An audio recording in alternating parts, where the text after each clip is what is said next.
Good morning, AP Psych students. Sorry about that. Today we don't have much of a lecture slash lesson. We're just going to take a look at our syllabus for AP Psychology.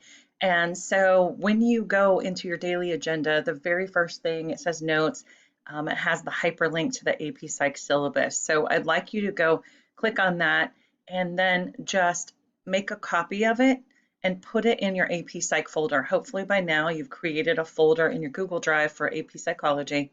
And so you're going to click on the link for the AP Psych syllabus and then make a copy. And then with that copy, you're going to put it into your folder for AP Psychology. So if you just make your copy and then click on File and then Move, and then just move it into that folder. So you'll always have that copy so that if you ever needed anything, you could refer back to it.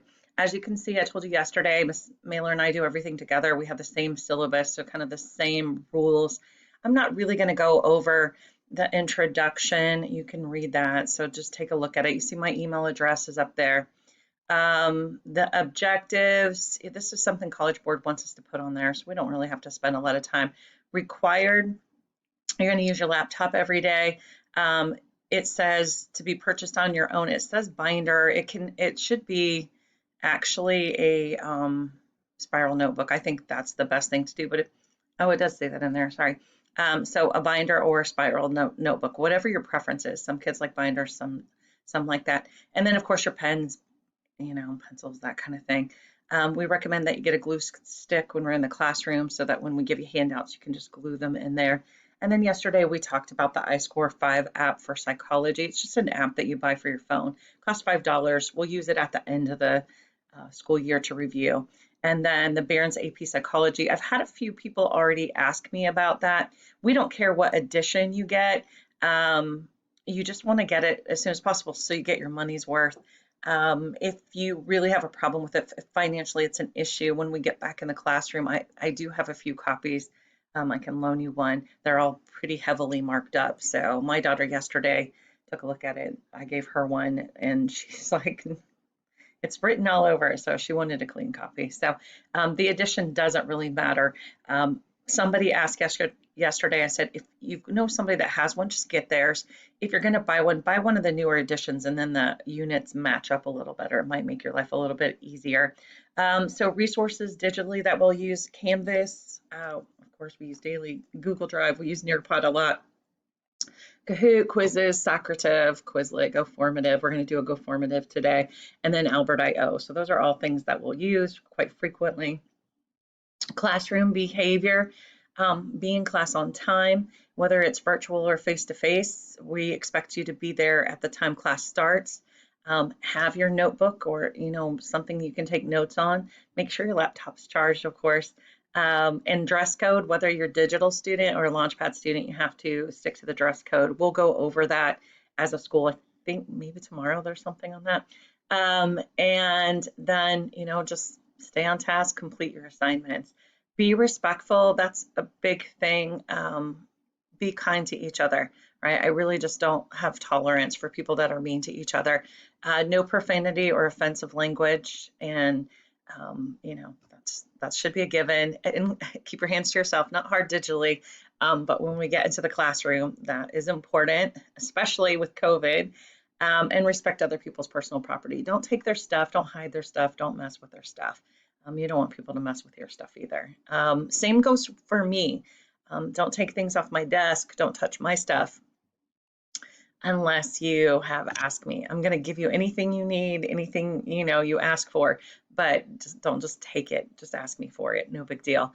The cell phone policy, honestly, they haven't gone over it with me. I don't even know what it is, but your phone's out of sight and put away. So if you're in class, that'll be an issue.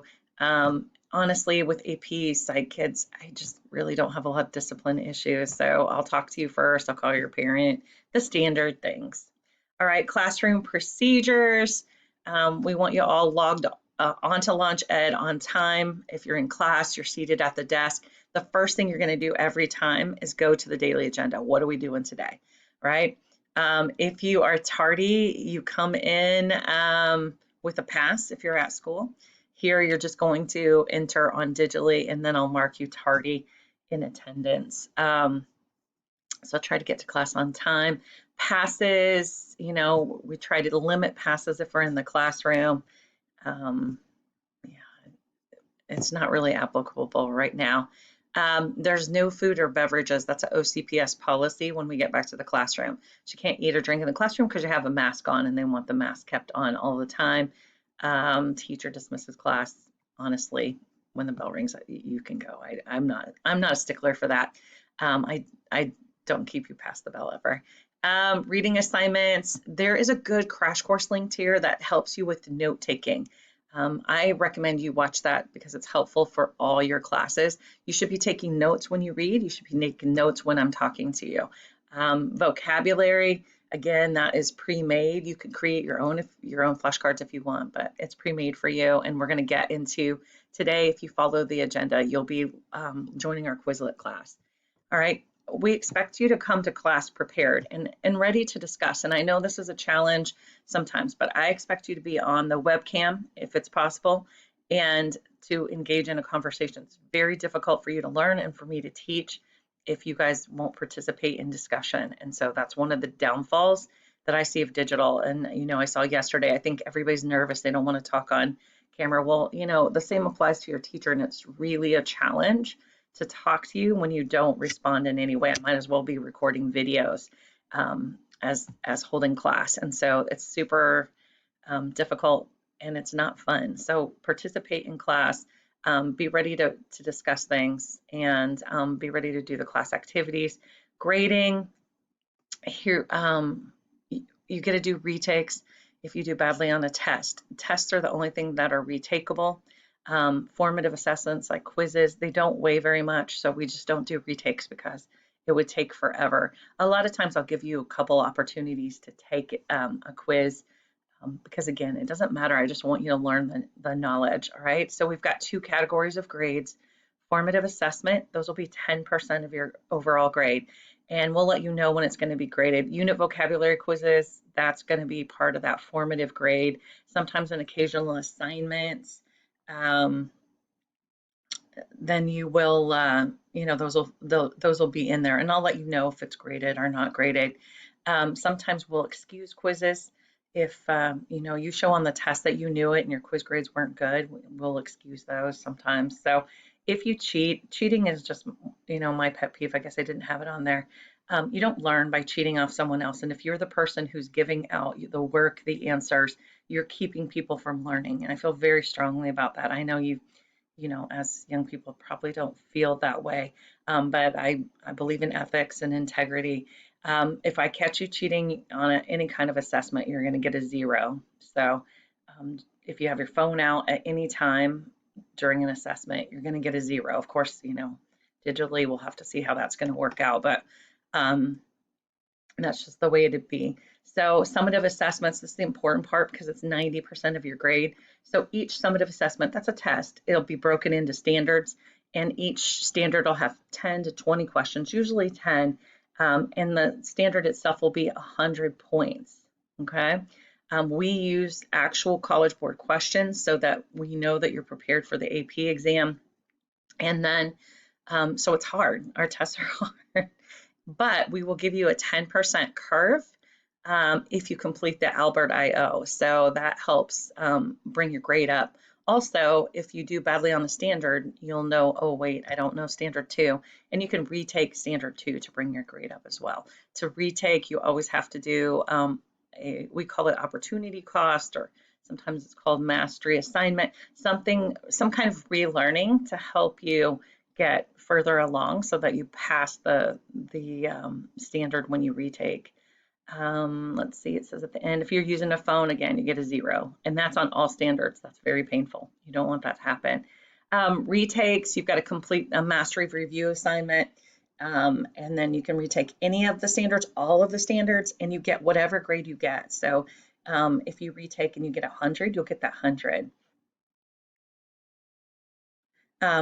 The curve only applies if you do it for the original test. So if you didn't do the Albert I/O, and you do a retake, and then you did the Albert I/O, you don't get the curve on the second time. That is a one-time deal, so keep that in mind.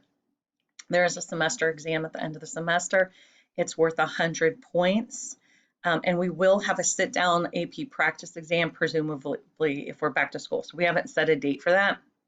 It's usually 3-4 weeks before the AP exam, so we can kind of see where you are and what we need to review specifically. Makeup work.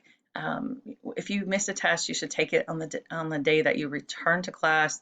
And late work, the last day anything can be turned in is the day of the test. So, and then you could do it later, I guess, if you're doing a retake. Retakes usually will occur 1 week after the original test. So keep up. The daily agenda is there. If you miss class, just go complete the assignments and then you're not behind. Our AP exam is Tuesday, May 11th. We talked about that yesterday. So put that in your calendar, be ready. Everybody's required to take it. Boone pays for it. If somebody misses the exam, if you just don't sit for it, then you would be responsible for reimbursing the school for the cost of the exam. So, and I can't remember, it'll become a graduation obligation, but I can't remember the cost of it. So just be aware of that you do have to pay for the exam. It's 70-minute multiple choice section. It's 100 questions and 2 FRQs. So it's a 2-hour exam. The highest score is a 5, but most colleges will accept a 3 or higher. So if you get that, so that will give you college credit. And I think looks like that's pretty much it for the syllabus. So let me check real quick on the agenda. I'll give you some explanation in case you can't get in today or you're doing this from home. Today you are going to go for your activity. You're going to fill out a Google form, and in that Google form it's going to give you instructions. It'll give you instructions on how to get to the book, and so get logged into the book. So you'll be set up there. It'll give you the class code for Quizlet. It gives you the Snapchat, so you can be setting up all of these things. So you'll be logged in and set up. So you just follow that Google Doc. Then there's a Go Formative quiz on the syllabus. So you may want to have the syllabus open in a window and the quiz open in a window, and you're just going to answer questions about the syllabus. And then finally, you're going to do the student information form today. So you're going to have to download it. When you download it, it becomes a fillable form. You type in all your information in the boxes. And then once you're done, save it into your psych folder, especially if you have me for world history too, so that you can use it twice. So save it into your psych folder and then upload a copy into the assignment. It shows this due on Friday, but just go ahead and get that done today. And then we have our first reading assignment. We're going to get started on actual psychology tomorrow. Yay! And so you're going to do the reading assignment and take notes in your notebook. So your first notes should be about structuralism and Wilhelm Wundt. I know, he's German. William Wundt for us Americans. You're going to take some notes on him. I uploaded a copy of some good notes that somebody took. So you can see a structure for taking notes, a good example. You can take your notes however you want, but you should be taking notes because we won't cover 100%. You'll see names in the reading I probably won't talk about, but they're still on the test. If it's in the reading, you're responsible for it. So the reading and what I talk about in class. So I can't cover every single thing. That's why we give you a reading. And then practice your Quizlet. So practice your standard 1 vocab. So those are what you have on tap for today. And that is it. So if you have any questions, always email me and have a great day.